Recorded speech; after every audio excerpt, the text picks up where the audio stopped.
TWR Монгол байгууллагын найдвар доторх эмэгтэйчүүд хөтөлбөр танд хүрч байна. Бид бол Бурхны сайн мэдээ болон Есүс Христийн найдварыг түгээж буй найдвар доторх эмэгтэйчүүд.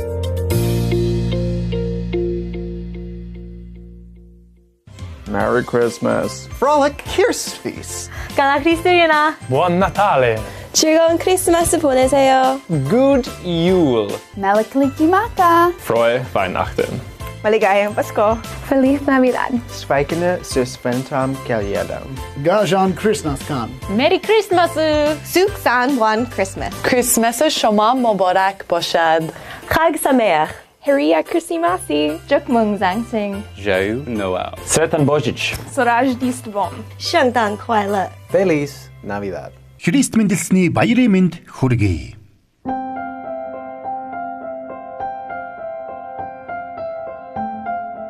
За зул сарын баярын мэндийг хүргэе. Эрхэм сонсогчдоо дэлхийд даяар хүмүүс зул сарын баяр буюу Есүс Христийн төрсөн өдрийг тэмдэглэж байгаа цаг үе болж байна. Тэгээд тэртээ олон мянган жилийн өмнө Бэтлехэм хотод малын твшин төрсөн хүүгийн төлөө баярлан хүрдгийн учир юу юм болоо гэж сонсогч та магадгүй бодож иж магадгүй. Нэвтрүүлгээ үргэлжлүүлэн сонсоод яг энэ утга учирыг нь олж мэдээрэй.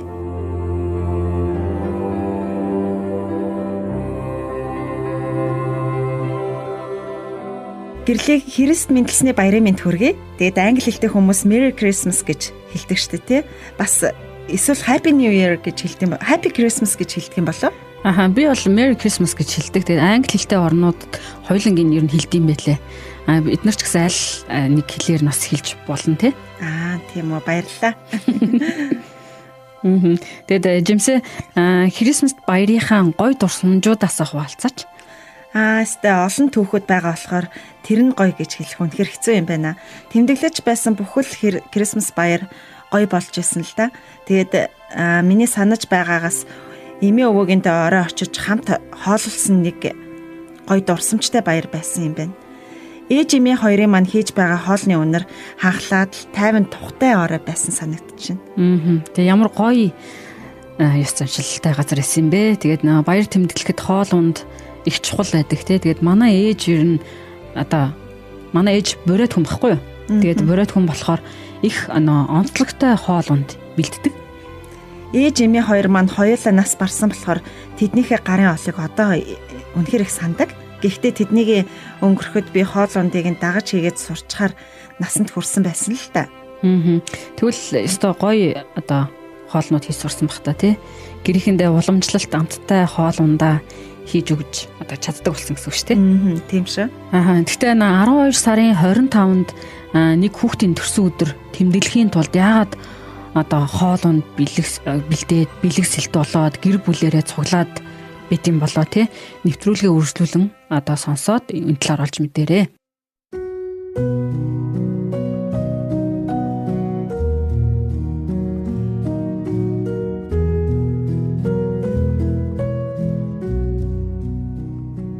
Цас хаялсан хүйтэн орой би гэрийнхээ тооноор од тоолон суулаа. 7 хоногийн өмнө болсон хүчтэй цасан шуурга манай айл гэрийг бүхлээр нь сөөрүүлсэн юм. Малын хашаа нурж гэрийн тэхий дунд хүртэл цасанд дарагдсан байв. Аав маань малынхаа араас явсан, ээж маань өвдөж, эгч бид хоёр хоттой хоноо ирэхээс ахуулаад гэр зуурын бүхэл ажлыг хариуцаж үлдсэн байсан юм. Би 10-тай, эгч маань дөнгөж 13 настай. Гадаа хүйтэн гэлтгүй түлээ түшээ бэлдэж өвчтэй ээжигээ ээлжлэн сахиж хонсон. Уг нь шинэ жилд хүж байгаа болохоор гацуураа засаж бууз жигнэж шинэ хувцас өмсөх тухай ярмаар байсан ч шинэ жилийн баяр тэмдэглэхтэй мантай л байлаа. Игчээ бид нар шинэ жилийн баяраа тэмдэглэх болов гэж би шивнэн асуухад тэр толгой дохиж шинэ жил заавал ирдэг юм. Харин бид төвчээртэй байх хэрэгтэй гэж хэлсэн. Тэр шөнө шуурганд уруутсан малчдыг олж айлуудад тусалгаар гарсан Есүсийн сүмийн итгэгчид манай гэрийг олж ирэв. Шууд айлсан нүүрс, түлээ, боо, борцог, жимсний амттай халуун цайгаар биднийг дайлаад Бурхан гэж хэн болохыг, Есүс яах гэж төрснийг бас бидэнд итгэл найдвар байгаа гэдгийг ярьж өгсөн юм. Хамгийн гайхамшигтай нь юу гэж? Ээж маань олон хоног дуугарч чадахгүй хэвтэж байсан ч толгоогоо бидэн рүү эргүүлэн "Миний охид сайн байсан" гэж шивнэсэн. Намайг бүр баг байхад эмээ минь нэг удаа ингэж хэлж байсан. Бурхан бол гэгээн гэрэл. Тэр бол гэрэл лаа. Цахилгаан биш, харин чин сэтгэлд асдаг хайр юм шүү гэж. Тэр шөнө цуглааны хүмүүсийн дуулж өгсөн бүх дуг бид чих тавин сонсож өөрийн эрэхгүй асгарах нулимсаа арчиж суулаа. Аниргүй шүн, ариун шүн. Амгалан дэлхий нойрсож байна. Инхри жаахан хүминэ, инх амрыг чи өгнө. Амар тайван нойрстоо, амар тайван нойрстоо. Аниргүй шүн, ариун шүн, амгалан хүндий нойрсож байна. Талын хончид та нар минь баярын мэдээг сонслоо доо. Аврагч эзэн ирлээ. Тэд бидэнтэй залбирч Бурхан бидний зүрхэнд ариун сүнсээр төрдөг гэдгийг ойлгуулсан юм. Бид гэрэлгүй, хоолунд муутай, гадаа хахир хүйтэн байсан ч тэр шөнө бидэнд итгэл тээсэн дулаан хүнлэг сэтгэл ирсэн. Өвчтэй ээж маань ухаан орсон тэр мөч, хүмүүсийн хуваалцсан хоол, хамт залбирсан шүн, энэ бүхнээр бид анхны Крисмас баяраа тэмдэглэж билээ. Крисмас баяр бол зөвхөн гялалцсан гацуур биш, харин хуваалцсан талах, дуулсан залбирал, дотроос ассан итгэл байсан. Тэр шөнө Христ манай гэрт, миний зүрхэнд мэндэлсэн.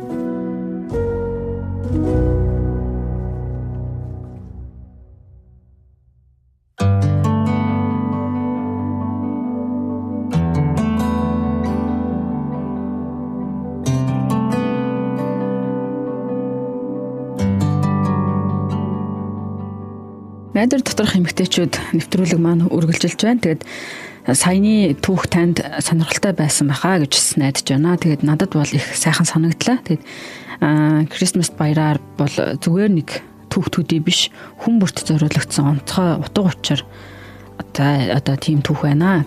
Тэгээд чимгээгч маань Крисмас гэж нэрлэгддэг өдөр та бидний төлөө анх юу болсныг ярьж өгөхөөр ирсэн байна.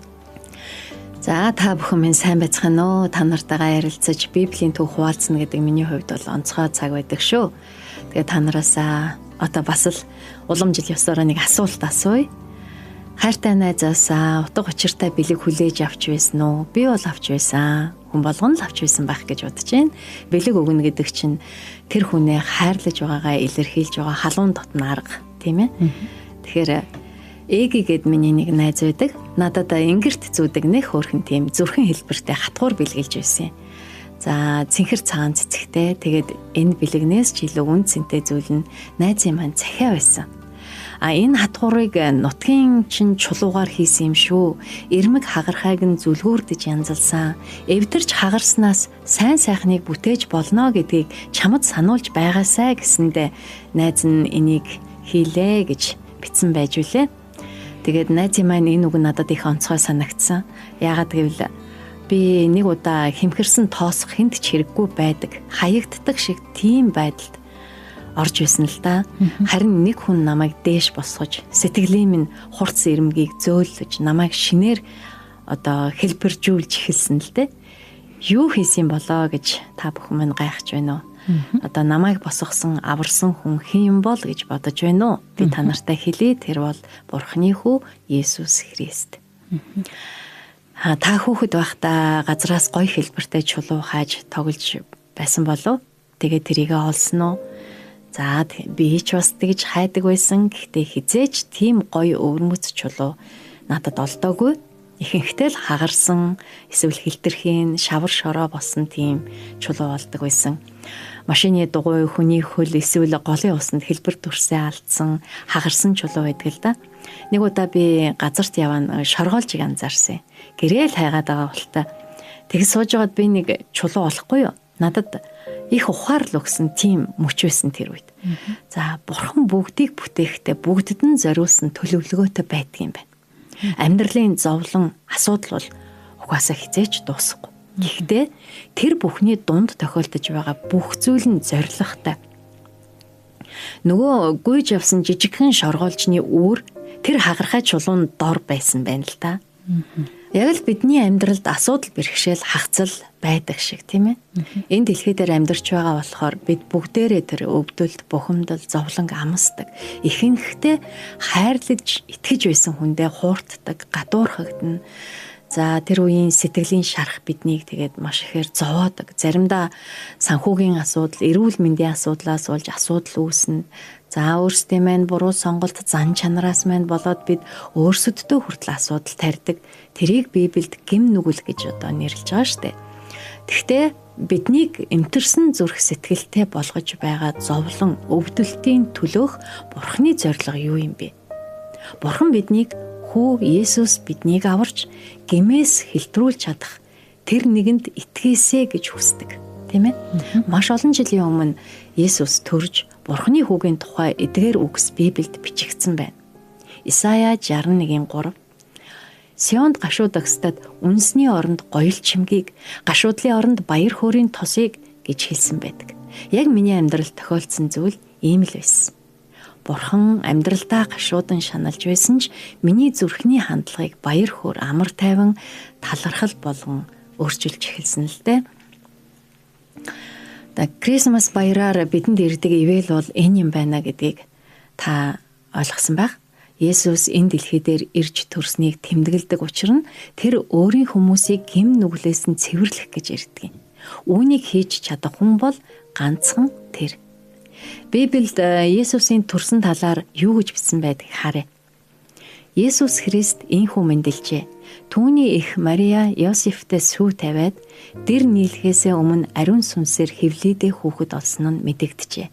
Нөхөр Йосеф нь зөвхт хүн байсан бөгөөд Марияг олны шившиг болгохыг үл хүссэн тул түүнээс нууцаар салах бодолтой байж. Харин түүнийг тийм бодож байхад харагтун эзний тэнгэр элч зүүдэнд нь үзэгдээд Давидын хүү Йосефа Марияг эхнэрээ болгохоос бүү эмээхтэн. Учир нь түүнд олдоод байгаа нь ариун сүнсний хэм. Тэрээр хүү төрүүлнэ. Чи түүнийг Есүс гэж нэрэл. Учир нь тэрээр ард түмний нүглээс нь аварна гэв.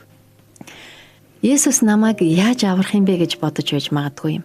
Түүнд юу тохиолдсныг та мэдэх үү? Тэр хорон муу хүмүүсийн гарт зовж тарчилсан. Есүс ямар ч буруу зүйл юм уу гэм нүгэл хийгээгүй, гэм зэмгүй байсан хэдий ч тэд Есүсийг модон загалмайд хатсан. Гэмт чанар буруу үйлдэлээсээ болж бид үхэх ёстой байхад Есүс бидний өмнөөс загалмай дээр нас барсан юм. Есүс бидний төлөө золиос болсон. Түүний үхэл, шарах энэ бүхэн нь Бурханы зорилгын төлөө байсан. Бурхан өөрийн хүүг сонгож илгээснийг Библиэд над дээр эзэн Бурханы сүнс байна. Зовгсдод сайн мэдээ хүргэж шаналсан зүрхтэйг нь эдгэн олзлогдохсдод эрх чөлөөг тунхаглаж хүлээстэй хүмүүсийг чөлөөлөхийн тулд намайг эзэн тосолсон юм. Намайг тэр илгээсэн гэж хэлсэн байдаг. Биднийг гэм нүглээс салгаж итгэлтэй байлгахын тулд Есүс загалмай дээр зовлон амсаж зодуурыг давсан. Харалтаа гэм нүглийн төлөөс нь үхэл байна шүү дээ, тийм ээ. Гэмээс чөлөөлөгдөх нь ам амьдрал өгөгдөж мөнхийн амьтаа болохын тулд байгаа. Бидний өмнөөс загалмай дээр нас барсан Есүст итгэсэн хүмүүст Бурхан үн төлбөргүй энэ бэлгээ өгдөг. Гэхдээ Бурхан өөрийн хүч чадлаараа Есүсийг үхлээс дахин амьлуулсан болохоор зөвхөн Есүс л амийг өгч чадна гэдгийг бид мэддэг. Тэгэхээр энэ гайхалтай биш гэж юу? За тэгээд та нараас нэг асуултыг асууя. Таны амьдрал нь хагарсан шаазан шиг хурц ирмэгтэй шох үзүүртэй байна уу? Байсан уу? Байв уу? Магадгүй та цасан шуурхад өртөж мал сүргээ алдсан, гэр орон нурсан юм шиг амьдралын хуй салхинд өртчгөөд байгаа байж ч бас болох юм. Дээшээ харна эзэн. Хүү Есүс Христээр дамжуулан санал болгож байгаа Бурханы авралын ивэлээр таны зүдэрсэн зүрх сэтгэлийг тайвшруулъя. Яг одоо гэмээс чөлөөлөгдмөр байна. Есүсийг аврагч эзэн болгомоор байна гэж Бурханд хэлээрэй. Таныг хамгаалж мөнх амийг бэлэг болгон өгсөнд нь талархаарай. Хүүгээрээ дамжуулан өгсөн түүний бэлэгт талархаж нандинаарай. За тэгээд таны төлөө залбирч өгье. Тэнгэрт байгаа Бурхан Аава, найзынхаа төлөө танд талархаж байна. Есүсийг эзэн аврагч болгон хүлээн авахт нь хайр нэгүслээрээ туслаарай. Гэм нүглээс тусгаарлаж өгөөрэй. Өвдөлт зовлон дунд тайвшруулж өгөөрэй. Уучлж өгөөрэй, цэвэрлэж өгөөрэй. Яг одоо бас ирэх өдрүүдэд сайн сайхнаа түүнд харуулаасай. Үнснээс үзэгслэнг гаргаж ирнэ гэж амласанд баярлалаа. Та найзын маань амьдралд сайн сайхныг өгөхийг хүсэж байгааг би мэдэж байна. Танд итгэсэн бүхэнд мөнх амь өгнө гэж амласанд тань баярлалаа бурхан минь. Найзад минь бүхэл амьдралынхын туршид таныг дагах хүч, мэрэгэн ухааныг өгөөрэй. Өөрийнхөө амар тайван, найдвар, баяр хөөрөө дүүрэн өгөөрэй. Есүсийн нэрээр залбирч байна. Амен. Найдвар доторх эмэгтэйчүүд нэвтрүүлгийн хамт олноосоо та бүхэндээ Христ мэндэлсний баярын мэндийг хүргэе. Тэгэд бурхан бид хүн болж Есүс хүүгээ энэ дэлхий дээр бидэнтэй уулзуулахаар илгээсэн байна. Тэгээд бид хүлээж авсан ямар гайхалтай ивэл вэ? Есүс хүмүүсийн дунд 33 жил амьдарч бүх хүн төрлөختний түүхийг өөрчилсөн байгаа. Тэгээд хамтдаа энэ талаарх өгүүлснийг гайхалтай дуу сонсъё.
Tengeriş nari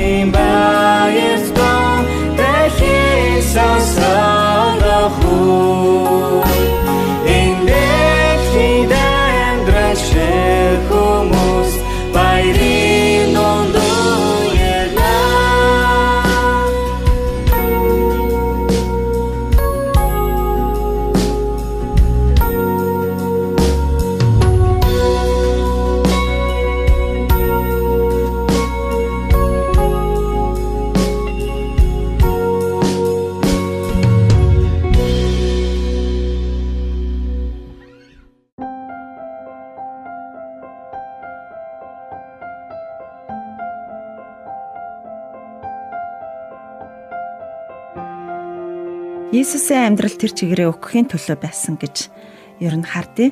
Тэгээ бидний гим нүглээс аврахын тулд амиа өгсөн. Бурхан бол ариун бидний хийж бодож байгаа гим нүглийг хүлцэн твчихгүй гэж Библи хэлсэн байдаг. За илүү бас бодтойгоор харъя да тий. Хэдийгээр бид буруу зүйл одоо бодъё хий гэж ерөөсө зорддоггүй ч гэсэндээ хийхгүй байж чаддгүй тий. Бид одоо энэ зүйл нь юу гэлэр хэлээд байна гэхээр бид гимтээ төрсөн гэсэн үг байна. Тэгээ бурхан үүнийг мэдж байгаа болохоор бидэнд туслахаар биднийг хор хөнөөлтэй замуудаас аврахаар шийдсэн гэсэн үг байна. Бурхан мах бодтой хүн болж Есүс хүүгээ бидний нүглийн төлөө золиос болгох илгээсэн тий. Бурхан биднийг уучлахын тулд Есүс модон загалмай дээр нас барж бидний бүх гим нүглийн буруугийн шитгэлийг өөртөө авсан юм аа. Гэхдээ үхээд л дуусчаагүй. Үхэл Есүсийг хүлээсэндээ байлгаж чадаагүй. Есүс Бурхан учраас тэр цэвэр ариун мөнх байсан. Тэгээд модон загалмайд хадагдан нас бараад 3 хоногийн дараа амилсан. Тэгээд түүнд итгэдэг хүн бүр нас бараад түүнтэй хамт байх болно. Тэгээд энэ л гайхалтай мэдээ байгаа зү тий. Христ мэндэлсэн баярын сайн мэдээ нь олон жилийн өмнө Есүс Христ мэндэлсэн л байгаа юм. Бурхан хүн болсон бас бидний нэг болохын тулд яг л та бидэнтэй адилхан тэгээд биднийг үхэл ба гим нүглээс маань аварсан юм. Та бидэнд зориулсан Бурханы гайхамшигтай бэлгийг хүлээн авахыг хүсэж байвал яг одоо та бидэнтэй хамт залбираасай гэж хүсэж байна. Бурхан минь ээ, олон жилийн өмнө Христ мэндэлсэн энэ өдөрт бид бүгдэд Есүсийг илгээж бас гайхалтай бэлэг өгсөнд баярлалаа. Тэгээ загалмайд хадуулан нас барж миний гмийн хүлээсийг Есүс өөртөө авсан гэдэгт итгэж байна. Энэ сайн мэдээг би бас хүлээж авч байна. Би танд итгэж байна. Есүсийн санал болгож байгаа тэр шинэ амийг яг одоо би авахыг хүсэж байна. Хамгийн онцгой бэлгийг тань хүлээн авч байна. Есүсийн нэрээр залбирлаа. Амен. Тэгээд сонсогчдаа өнөөдрийн залбиралт маань хамтдаас нэгдэж залбирсан гэж найдаж байна. Есүстэй хамт шинэ амьдрал эхлүүлэх талаар асуулт байвал бидэнтэй холбогдоорой, бидэнд лүү бичээрэй. Тэгээд бид таны захиаг чин сэтгэлээсээ хүлээж авах болно. Дараагийн дугаараар уулзцгаая. Догтлон хүлээдэг шүү. За дараагийн дугаараар уулзлаа. Түр баяртай. Баяртай. Merry Christmas.